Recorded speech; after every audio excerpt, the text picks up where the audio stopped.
G'day, in this video we're going to start to look at the properties of sound waves.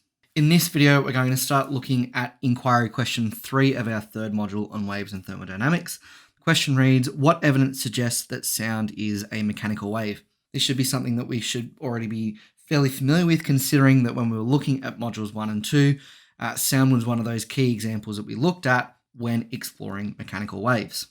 While we are covering a lot of content today in dot points 1 to 5, each concept is actually quite straightforward and simple. And on top of that, in a lot of cases, we have already covered many of these dot points to at least some extent when going through the first 2 inquiry questions of this module. Today is an opportunity to do a little bit of a review and a refresh of those concepts and make some explicit links between sound, wave behavior, and these first 5 dot points of the inquiry question. So our key learning intentions today is to review the behavior of particles in sound waves, relate the frequency to pitch and amplitude to the volume of sound, introduce the relationship between wave intensity and distance from a source. We're going to go through this in some detail today. However, wave intensity and distance is a concept that comes up again in inquiry question 4 when we start to look at the behavior of light. So you get a little bit of a taste of it in this video today, but then also we'll go over it in further detail in inquiry question 4. And finally, we're going to be looking at concepts of reflection, diffraction, and superposition and resonance to finish off. So first off, we can describe sound waves as longitudinal waves. It's energy that's propagated parallel to the direction that the matter is actually oscillating. And that matter is, generally speaking, the air that's around us. However, sound is able to propagate through water and solid objects. So in any case, we are looking at the vibration of matter, no matter what state it's in, and that vibration is happening, again, parallel to the direction in which the wave energy is being propagated. So we can see an example here of oscillating matter moving backwards and forwards. We can see the same examples here in the GIF above, where matter is oscillating backwards and forwards as well. And the wave energy is moving outwards from that source of sound. We can see that when we do have a sound wave, there are areas of compression and areas of rarefaction. This can be converted essentially into areas of high and low pressure. Areas of compression have lots of particles packed together. That's an area of high pressure. Rarefactions are areas where the particles are not so packed together, therefore areas of low pressure. For sound, the frequency and amplitude are things that are detectable. So when our eardrum vibrates, it's able to detect sound, transfer that vibration into a signal which can be sent to the brain, and our brain is able to interpret and observe as sound. However, the way in which the eardrum vibrates dictates what kind of messages are being sent. So for example, the frequency at which the eardrum vibrates will dictate in the message sent to the brain the pitch that has been observed. So for waves with smaller periods, or in other words, higher frequency, we end up observing a higher pitch, and vice versa. If we have a low frequency, then a lower pitch will be observed. The amplitude of the wave will also have an impact. So for waves with low amplitude, which only cause small vibrations in the eardrum, we are able to perceive that as a quieter sound. On the flip side, sound waves with a high amplitude are observed to be louder. This is because the eardrum is vibrating much more vigorously in comparison to a low amplitude sound wave. A concept which we will start to explore in class is the idea that wave intensity changes with distance.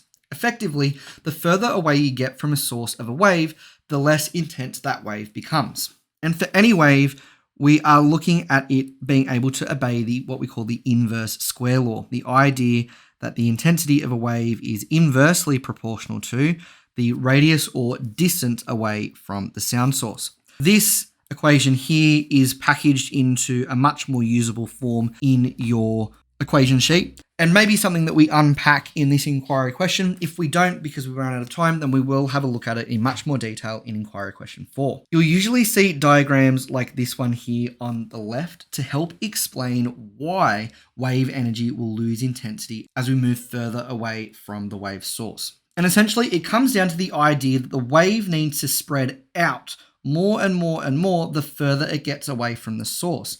Therefore, a set amount of wave energy is being dispersed across a much larger surface area.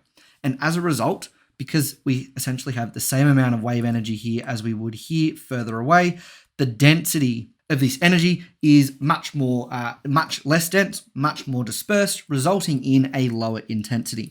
That can also be sort of visualized when we look at it from more of a three-dimensional perspective and start to reflect on how the surface area of a sphere drastically increases as we begin to increase the radius.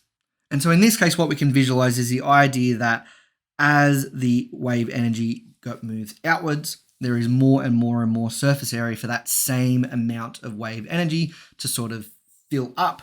Thus, the density of that wave energy decreases, which results in this measurable decrease in intensity. To conclude with this video, I just want to do a quick recap of some wave phenomenon that we looked at in inquiry question 2, because in class we're going to attempt to do some experiments which demonstrate how sound waves are able to actually do these phenomena that we've been looking at. First off, we have the idea of reflection, the concept that we can have energy hitting a surface and bouncing off in another direction, and the angles at which that wave comes in and is reflective off should be the same as each other when measured between the direction of the wave and the normal, remembering that the normal is 90 degrees to the surface. We're also going to look a little bit at diffraction, the idea that waves are able to bend around barriers. However, in class, we'll start to focus a little bit on how sound waves of differing frequencies are able to bend around barriers more or less.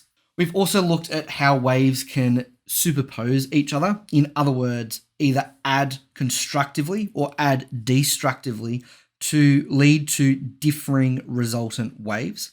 When we have waves which are in phase with each other, we should end up with lots of constructive interference. And when we have waves that are out of phase with each other, we should end up with destructive interference. However, for waves which are, say, different by wavelength, frequency, etc., or maybe in not perfect phase or not perfectly out of phase, we end up with some quite weird resultants when combining those waves. Sometimes the patterns are quite irregular, like what we see here.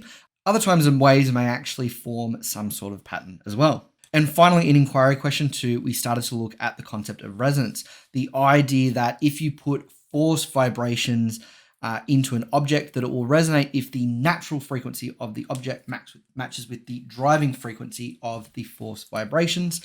This essentially would cause the amplitude of vibrations to continue to increase over and over and over again. There's this repeating increase and building and repeated constructive interference, which leads to resonance within the object. Sound is able to do this as well. And when we experience resonance, as we can see here, we get a really large increase in amplitude.